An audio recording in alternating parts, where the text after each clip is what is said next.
Good morning friends, my self S के पाठक। हम लोग पढ़ रहे हैं प्रिज्म में अपवर्तन, रिफ्रैक्शन थ्रू अ प्रिज्म। ठीक है, देखो प्रिज्म को समझाना बहुत कठिन नहीं है। प्रिज्म आप सब पहले से अवेयर हैं, फिर भी मैं आप सबको 2 मिनट के लिए प्रिज्म दिखा देता हूँ। ध्यान से समझिए प्रिज्म क्या होता है। ठीक है, प्रिज्म में देखिए, ध्यान से अच्छे से देखिए। तो इस प्रिज्म में करीबन अच्छे से ध्यान दें तो यहाँ पर ये देखो, एक प्लेन, दूसरा प्लेन, तीसरा प्लेन, चौथा प्लेन, पांचवा प्लेन। लेकिन आप यहाँ ध्यान से वॉच कीजिए तो ये एक ट्रायंगल जैसा है, ये दूसरा एक ट्रायंगल जैसा है। ध्यान दीजिएगा, तो यहाँ 2 ट्रायंगल आपस में पैरेलल हैं, लेकिन ये जो रेक्टेंगल है, ये वाला शेप और ये वाला शेप आपस में पैरेलल नहीं है। 1 2 3 रेक्टेंगल हैं, तीनों आपस में पैरेलल नहीं है। तो हम लोग ये वाला हिस्सा लेके बना रहे हैं। ये देखिए एज ए ट्रायंगल दिख रहा है, तो होगा क्या, यहाँ से लाइट रे जाएगी, इंसिडेंट होगी और यहाँ पर हम देखेंगे। क्लियर है, उसको ध्यान से वॉच कीजिएगा। आई थिंक आप मेरी बात समझ रहे हैं। इसी को ड्रॉ करते हैं स्क्रीन पे। चलिए शुरू करते हैं। ये तो हम इमेजिन कर लेते हैं कि ये प्रिज्म का एक क्रॉस सेक्शन एरिया है। ये सपोज करते हैं कि ये ABC is a cross sectional area of a prism, यानी प्रिज्म का एक मुख्य परिच्छेद है। ठीक है, फिर उसके बाद आप जानते हो, अभी मैंने बताया कि ये जो दिख रहा है इसके ठीक बगल में एक रेक्टेंगल सरफेस होगा। इसके ठीक बगल में एक रेक्टेंगल सरफेस होगा और नीचे भी एक रेक्टेंगल सरफेस होगा। क्लियर है, होगा क्या, यहाँ पर हमने एक ऑब्जेक्ट रख दिया, सपोज 2 पॉइंट ऑब्जेक्ट रख दिया, राइट, पिन बोलते हैं, और उस पिन को हम लोग यहाँ से वॉच करते हैं। क्लियर, तो हमें ये पिन जो है इस जगह से बिल्कुल स्ट्रेट दिखाई देगी।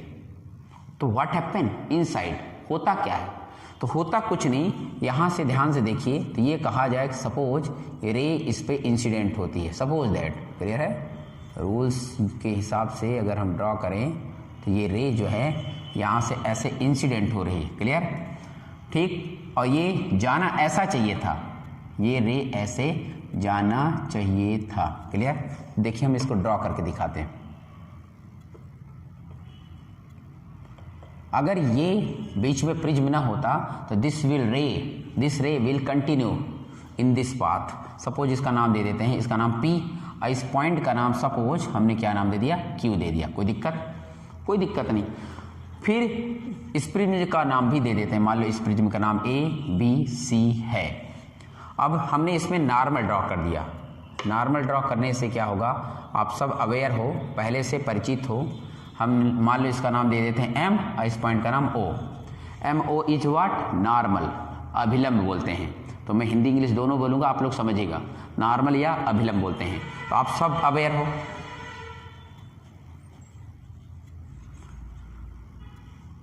आप सब अवेयर हो कि जो MO है वो क्या है, नॉर्मल है, और ये इंसिडेंट रे है। तो नॉर्मल और इंसिडेंट रे के बीच एंगल ऑफ इंसिडेंस होता है। यानी ये कह सकते हो कि this one is what, angle of incidence. मान लो उसको रिप्रेजेंट किया मैंने किससे, I से। ओके, हिंदी में बोलते हैं आपतन कोण। आपतित किरण और अभिलंब के बीच के कोण को कहते हैं आपतन कोण। आप जानते हो इधर का मीडियम क्या है, एयर है, ये डेंसर है, और इसका रिफ्रैक्टिव एंगल जब मान लिया क्या, एंगल ए प्रिज्म है। क्लियर, प्रिज्म का कोण है। फिर उसके बाद आप जानते हो जब रे ये विरल माध्यम से सघन माध्यम में जाती है तो अभिलंब की ओर झुक जाती है। इंग्लिश में बोला जाए, if the ray is incident from rare to denser it bend towards normal. तो नॉर्मल की ओर लोग बेंड कर देते हैं। तो ये रे इस तरह से इसकी तरफ बेंड हो गई। सपोज इसका नाम क्या दे दिया, PQ, और इस पॉइंट का नाम मैंने R दे दिया। तो PQ is incident ray and QR is what, refracted रे, यानी हिंदी में क्या कहेंगे, अपवर्तित किरण। क्लियर, जैसे मैंने इसमें एक नॉर्मल ड्रॉ किया है, अभिलंब ड्रॉ किया, ऐसे इसमें भी ड्रॉ कर देते हैं। चलिए कहते हैं, तो ये लीजिए मैंने इस पे एक नॉर्मल ड्रॉ कर दिया। इसका नाम मान लो N है, इस पॉइंट का नाम O ऑलरेडी है। अब रूल के हिसाब से जो रेज यहाँ से जा रही है QR, वो जाना तो ऐसे चाहिए, लेकिन डेंसर टू रेरर यानी सघन माध्यम से विरल माध्यम में जा रही है, तो अभिलंब से दूर हट जाएगी, यानी ये नॉर्मल से दूर हट जाएगी। तो चलिए अवे फ्रॉम द नॉर्मल, तो यानी इस रे को मैंने इससे दूर रख दिया, ये लीजिए, तो ये रे को मैंने दूर कर दिया, right. Suppose this is the path, ये आपका क्या हो गया, पाथ हो गया, आर एस, क्लियर। इस जगह पर आर बना देते हैं, अच्छा लगेगा। और ये आप जानते हो this angle is what, angle of emergence, Hindi में बोलते हैं निर्गत कोण।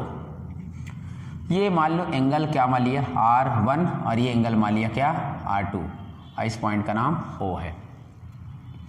जो एक्चुअली में यहाँ पर जो पढ़ रहे हैं प्रिज्म में अपवर्तन, रिफ्रैक्शन थ्रू प्रिज्म, आप क्वेश्चन उठता है कि हाउ टू मेजर, कैसे पता लगा सकते हो, तो बहुत सिंपल सा तरीका है।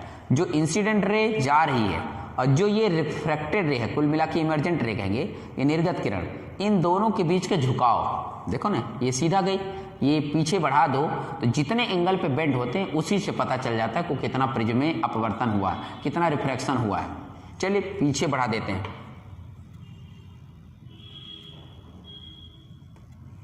तो मैंने इसको पीछे क्यों ड्रॉ कर दिया, आप देख सकते हो ये इमर्जेंट रे है, ये निर्गत किरण है, और ये इंसिडेंट रे है, राइट है, आपतित किरण है। ये जो कोण है, इसी कोण को विचलन कोण कहते हैं, विचलन कोण कहते हैं, अंग्रेजी में कहते हैं angle of deviation, angle of deviation. देखिए किससे रिप्रेजेंट किए, डेल्टा से, PQRS नाम हो गया, मतलब यहाँ T लिख दें, और सपोज यहाँ क्या लिख दें, U लिख दें। तो आई थिंक आप समझ गए हो। अब यहाँ पर आपको तरीके से लिखना क्या चाहिए, तो सुनिए ध्यान से, ध्यान से सुनना। माना ABC एक प्रिज्म का मुख्य परिच्छेद है, जिसमें AB, AC उसके दो अपवर्तक पृष्ठ हैं, इस पर PQ आपतित किरण है, QR अपवर्तित किरण है, RS निर्गत किरण है, ठीक है।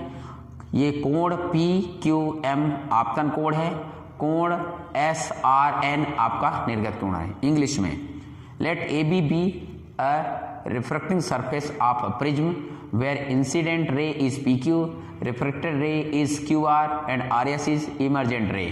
एंगल यहाँ पर आप लिख सकते हैं कि angle PQM is equal to I, इसको कहेंगे एंगल ऑफ इंसिडेंस, यानी angle of,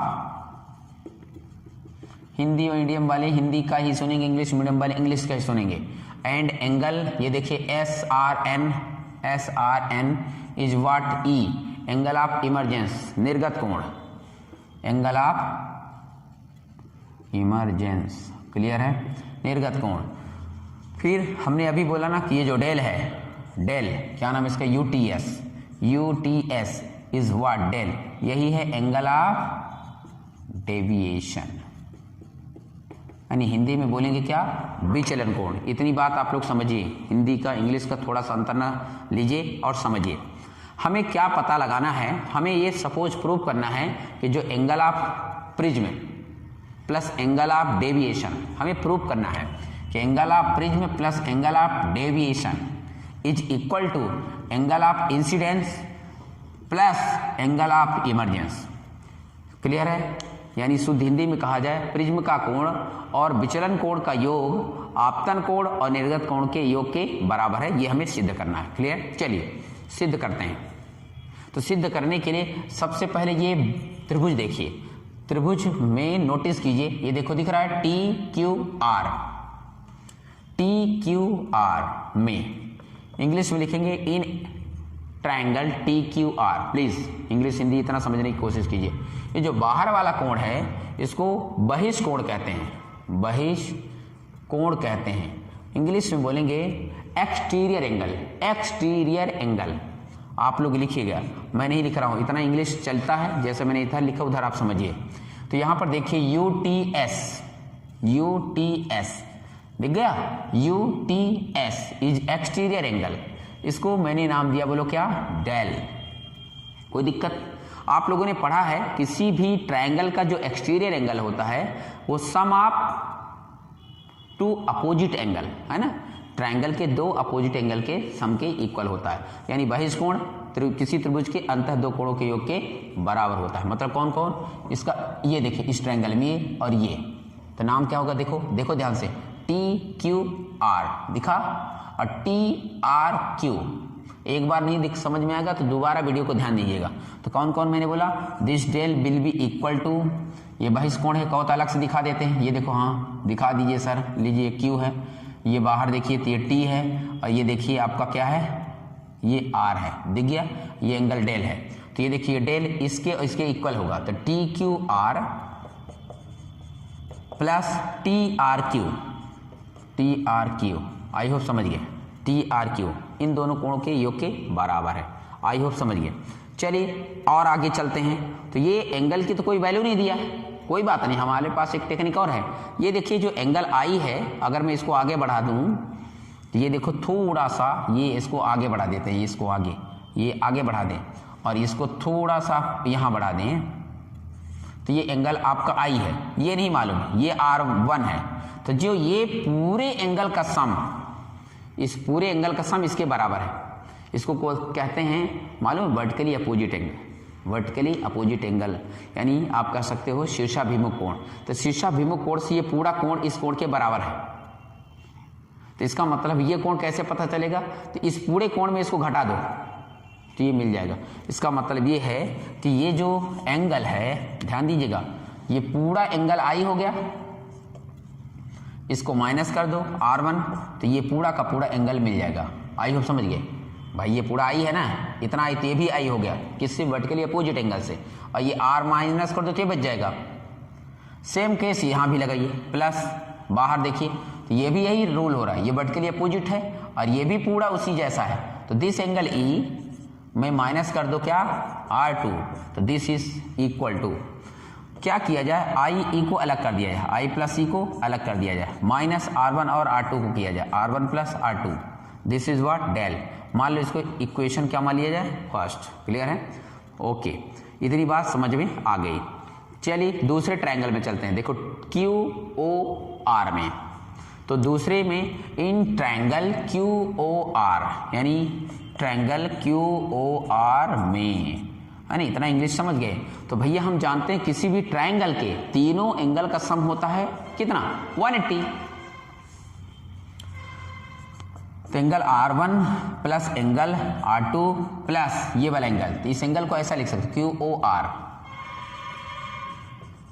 this will B 180 degree. Clear है, ये एंगल, ये एंगल, ये एंगल का सम 180 डिग्री। हमको क्या चाहिए, हम इस QR को निकाल लेते हैं। तो एंगल QOR इक्वल टू 180 में इसको उधर ले जाएंगे तो माइनस हो जाएगा, तो R1 प्लस R2। क्लियर हो गया। चलिए इस इक्वेशन को मान लिया क्या, सेकेंड। इतनी बात समझ में आ गई होगी। हमने पहले इस ट्रायंगल को सॉल्व किया, फिर इस ट्रायंगल को। अब क्या करते हैं, पूरे इस रेक्टेंगल को लेते हैं, है ना। तो भैया ये समचतुर्भुज हो गया, तो इन यानी हिंदी में लिख देते हैं, है ना, चतुर्भुज। चतुर्भुज का नाम है AQO, फिर ये R, है ना। तो क्या करेंगे, इन क्वाड्रिलेटरल QOR, इतना अंग्रेजी समझते हो, और चारों एंगलों का सम 360 डिग्री होता। आई थिंक आप सब जानते हो, नहीं मालूम है तो देखो भाई मेरे ये अलग से ऐसे बना दो, समझा दे रहा हूँ बार बार, आप छोटे बच्चे नहीं हो इसलिए समझाना बहुत कठिन है। A है, ये देखिए, ये Q है, ये देखिए O है, ये पड़ोसी वाला R है, यानी angle A plus angle A plus angle Q। Angle Q कैसे लिखेंगे, AQO plus QOR plus ORQ या ARQ, एंगल ARO, इन सब का सम कितना है बोलो, 360। इतनी बात समझ में आई, बिल्कुल आई। अब इसमें कुछ तो ना समझने की बात नहीं है, परंतु ये हमने अभी पढ़ाए थे नॉर्मल है। नॉर्मल हिंदी में अभिलंब कहते हैं। अभिलंब मतलब सीधा सीधा बच्चा भी जानता है 90 डिग्री कोण होता है। तो अगर ये देखो ध्यान से, तो पूरा का पूरा एंगल 90 डिग्री है, तो यार ये पूरा का पूरा एंगल 90 डिग्री है, और ये भी एंगल कितना है बोलो, 90 डिग्री है। तो इतना बात तो समझ में आ गई।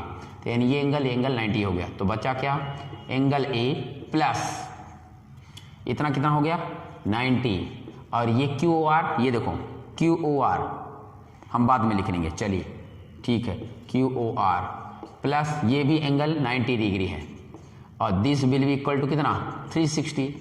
इतना बात समझ में आई। ये दोनों 90 उधर जाएंगे तो घटा देंगे, तो मतलब बचेगा angle A plus angle Q O R equal to 90 घटा दो तो कितना बचेगा 180 बचेगा। यहाँ से क्यों ना एंगल क्यू ओ आर निकाल लें, तो ये 180 माइनस तुम्हारा एंगल ए बचेगा। चलें इसको इक्वेशन मान लेते हैं थर्ड, ये प्रूव करना था, ये जो लिखा है मिटा दिया। इतनी बात समझ में आ गई? बिल्कुल आ गई। अब आप लोग ये ट्रायंगल थर्ड को देखिए और ट्रायंगल सेकंड को देखिए, ये आप समझ गए होंगे, इसलिए हम इसको इरेज कर देते हैं। ध्यान से देखिए, ये और ये सेम है, तो इसका मतलब है आप बोल सकते हो समीकरण 2 और 3 से। इंग्लिश बोलोगे from equation second and third, तो लो भैया ये देखो क्या लिखा 180 माइनस एंगल R1 प्लस एंगल R2 इक्वल टू, इसको देखो क्या लिखा 180। अच्छा, फिर माइनस एंगल ए को सिंपल ए लिख सकते हो। 180 से 180 क्या हो गया, कैंसिल हो गया, दोनों का माइनस भी हट गया। मतलब आप समझ गए कि R1 प्लस R2 के प्लेस में लिखा जा सकता है सिर्फ एंगल ए। क्लियर है? इतनी बात समझ में आ गई। इसको इक्वेशन मैंने 4 मान लिया। ओके, आप लोग ना समझेंगे तो वीडियो को बार बार रीस्टार्ट करके देख लीजिएगा। इतना बात समझ में आ गई, तो ये देखो एंगल ए की वैल्यू होगी R1 प्लस R2। क्यों ना इस R1 प्लस R2 के प्लेस में एंगल ए पुट कर दे, कर सकते हो, बिल्कुल कर सकते हो। तो मेरे पास जगह नहीं, मैं उधर मिटा दूं, बिल्कुल मिटा देता हूं।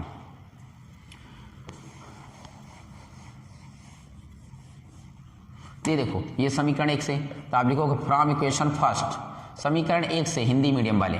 ये देखो del equal to I plus E रहने देते हैं, माइनस इस पूरे का नाम देखो वहां पर पड़ोसी में R1 प्लस R2 की वैल्यू ए है, ये लोगो ए हो गया। इस माइनस ए को इधर लाइए तो प्लस हो गया, तो डेल प्लस ए बराबर आई प्लस ई।